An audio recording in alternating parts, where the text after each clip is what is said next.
In 1982, the Millennials were born. They were mostly the offspring of the baby boomers, who were smart and motivated. They were the rock and rollers, the hippies, the yuppies, the activists, the ones who brought forward civil rights, championed the women's movement, and other urban reforms. These parents protected their children from the difficulties of the world in the hope that the advantages they provided would produce a generation more capable and able than them. This all started from school, with expectant parents ensuring their millennial children all went to the best schools. The parents rarely scolded or punished their children, with a philosophy of positive reinforcement rather than punishment as a means of growth and development. Subsequently, this generation always felt loved and cared for, and soon would grow to believe that every relationship was going to be just as cozy as the ones their parents provided. No one said they would fail at anything. In fact, failure had been greatly discouraged.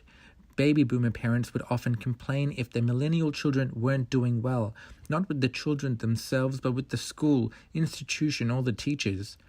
The millennials grew up in a world where everyone was a winner, and rewards were rewarded for literally just turning up. Subsequently, the millennials have been referred to as the trophy kids, growing up with a need for approval and affirmation, and being so sheltered from the real world that some would consider them incapable of accomplishing simple tasks without guidance or hand-holding. But how can this same cohort of individuals be the ones that founded so many new and emerging startups, created platforms like Facebook, and be considered the greatest generation, able to combat the current economic, geopolitical, and environmental crises of the century? Well, while the baby boomers were out fighting for women's rights and social ideals for all people, the millennials were born into a safe, conservative, and digital world. In the world of cell phones and the internet, the millennials didn't have to fight for information. They were given it on a silver platter, and this has given this generation an innate ability to integrate technology into their personal, social, academic, and business lives. The internet is only in its infancy still, and the millennials are the next in line to walk the Web 3.0 into the future.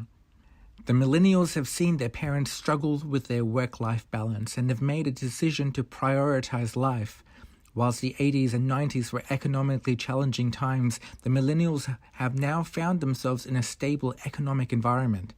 Their motivators are more innately driven by things that give them personal satisfaction, which means that companies have had to rethink how they can capitalize on an ever-growing industry filled with young enthusiasts, all from top-ranking universities, all highly educated, passionate, but naively trusting in a world that has completely guided and spoon-fed them all the way from the kindergarten to the boardroom.